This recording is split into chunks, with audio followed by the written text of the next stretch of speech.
السلام علیکم. دغه د وروره دای ویډیو دغه د 12مه ناحیه څلورم بلاک دغه موقعیت د دغلته یو د درې موټره ډک شو او د هغه نه د همدغه اوبو نه چې د ښکلو اوبه دي او د خلکو د ښکلو ته اوبه نه پیدا کېږي. دنیا کې څه حالت ده، د تیلو نه د اوبو ارزښت ډېر شوی. دغه سرسبزي دپاره د دغه اوبو نه د ښکلو اوبو نه استفاده کوي یا روزمره دغلته په لسګونه ټانکران دغه دوه درې ټانکره دلته انتظار کې دي. دوه درې دانې هم دا اوس ډک شو لاړه. دغه د تقریبا اوس نن شپږم د جوزا ده او څو بجې دي ته ودرېږه چې زه دا ساعت هم وګورم.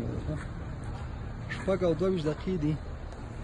نو سهار نه تر اوسه پورې تقریبا د 15 موټر نه هم ډېر شو چې دلته ډکېږي او ځي. دغه دوه موټره په انتظار کې دي دلته. دا دوه موټره په انتظار کې دي او دغه موټر د ډکېدلو په حال کې ده. دغلته دغه بل ورور هم ناست ده، د دې کور هم د دغه هغه څنګ ته ده، د دې څاګانې.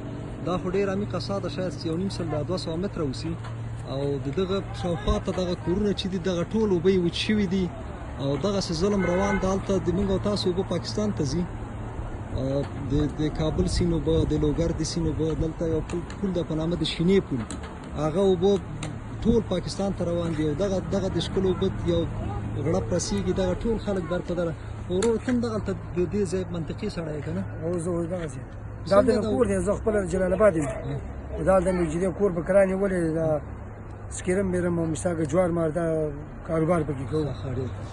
څنګه د اوبه لرئ؟ اوبه د کوم ځای؟ اوبه مشکل خو لرو. اوبه څاه کې اوبه نشته؟ څاه کې اوبه نشته.